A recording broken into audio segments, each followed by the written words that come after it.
He said we didn't used to have that because we had Old Boy Network where we just appointed our judges. Now we have the situation, and the rule of law is under threat right now because of the role of money in judicial campaigns. That's why he's my favorite justice. I think we have time for one more question.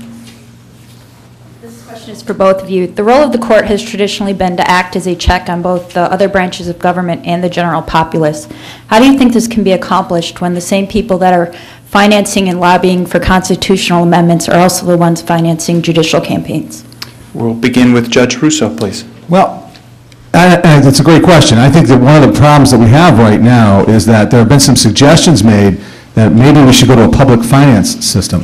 And I think the problem with that is that just locks in the perceptions that were identified by the New York Times in their series of articles, which went on all the way through this year. They actually had an article that shows, and it wasn't on our court, but the more you received from people that were trying to, or perceived they were trying to get their issue before the court, the more the justice was likely to vote with that contributor. So I think that you have to immediately and systematically annihilate this issue.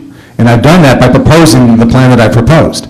So it's time for them to stop blocking it, getting in the way of it, and adopt it. And then you will destroy the situation, that the perception that's been identified by all these outside forces, and we do it in-house. Right now in the Supreme Court of the United States, there's a case pending that doesn't involve our court, but involves the West Virginia case where they're questioning how much money a justice should receive before they should have to recuse. Let's not wait for that. Let's do it beforehand and get it over with. Thank you, Judge Russo. Justice O'Connor. Thank you for the question. First of all, I'm not so sure I agree with your premise that the same people that are supporting issues are also supporting the candidates to the Ohio Supreme Court. I'm not aware of the connection that you reference. You know, on several occasions my opponent has cited and talked about a conflict between cases and contributions. He likes to cite the Murray Energy versus, who is the appellant, versus Pepper Pike, and that was a jurisdictional that was presented to the court. He said because the Murrays, both in 2002 and 2008, gave to my campaign and other justices' campaigns that was going to be significant and we should recuse from that case. The record is that Mr. Murray's appeal was not taken, and 7-0 it was voted not to take that case in. There's other cases that illustrate that I don't allow past financial support or contributors to influence how I do my job. So again, I think my opponent's statement creates a false perception. Thank you, Justice O'Connor, and thank you to all of you for those questions. Now I have the opportunity to ask a final question of each of the candidates with a time limit of 3 minutes for each of their response. The candidates will answer the questions in reverse order from the opening, so Justice O'Connor will go first.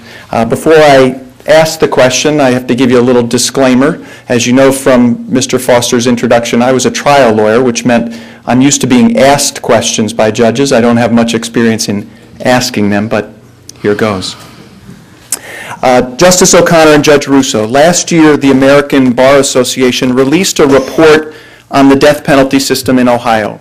The report concluded that the death penalty system in our state failed to comply with a long list of national standards promulgated by the ABA to ensure that the death penalty process will produce fair and accurate results. The report included 2 findings that question the effectiveness of the Ohio Supreme Court in capital cases. First, the ABA report found that there were substantial racial and geographical disparities in the application of the death penalty in Ohio. For example, there were a couple of statistics in the report.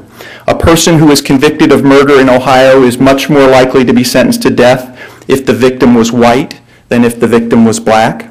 Moreover, black men constitute only 5% of the population in Ohio, and yet they constitute approximately 50% of Ohio's death row population.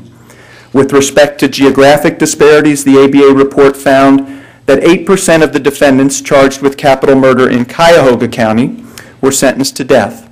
Yet in Hamilton County, 43% of the defendants charged with capital murder were sentenced to death. The ABA report suggested that these disparities, the racial and geographical disparities, were due in part, not exclusively, but due in part to the alleged failure of the Supreme Court to engage in a meaningful comparison between death-eligible cases to death-imposed cases to ensure that similarly situated defendants who commit similar crimes receive similar or proportionate sentences. So with that, I have three questions. First, have you read the report? Second, are you troubled by the report's findings and conclusions about the court's alleged failure to eliminate or at least reduce racial and geographical disparities in the death penalty? And third, if so, what can you do as a justice of the Ohio Supreme Court to reduce those geographic and racial disparities? Well, that was quite a question, Geoff. Thank you. Yes, I have read the report. It has been the subject of a discussion amongst my colleagues on the Supreme Court. We have instituted a review. We are processing that review, and there will be actions taken. I'm not going to, go into detail at this point about our because we're still studying some of the recommendations. Some recommendations we accepted as true and needing attention. Others maybe were an issue for another branch of government. But it is a report that we're taking extremely seriously, and one that we will have a report to be issued, and that report will contain actions that will be promulgated by the court.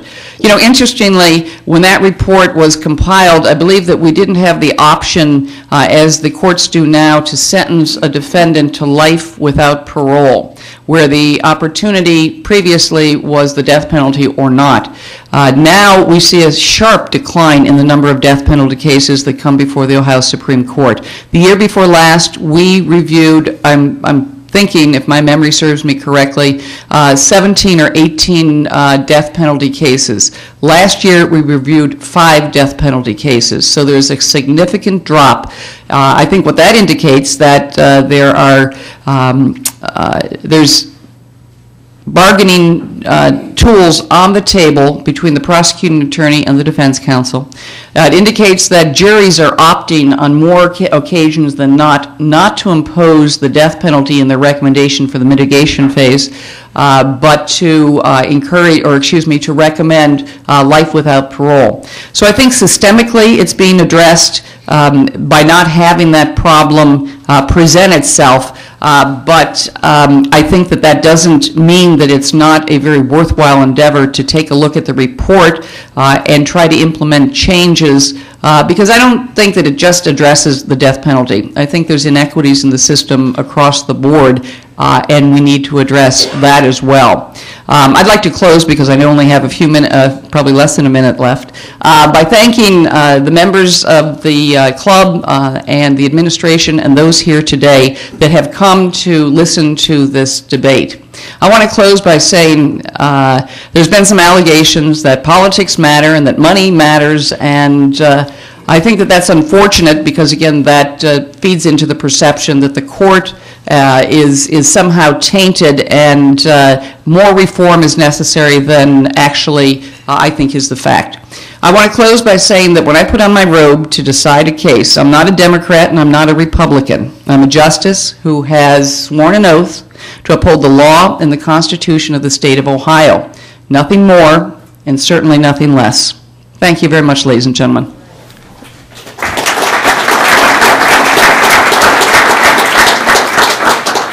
Thank you, Justice O'Connor. The same question to you, Judge Russo. I have reviewed the report. I have not studied it in as great a detail as the Justice has, because they've actually been working on certain recommendations of that report. I am troubled by the findings of that report.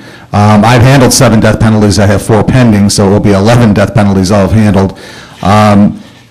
What you can do is to do what I talked about before with regard to just general criminal sentencing, in that we need to take a look at disparities and different treatment for different people from different parts of the state.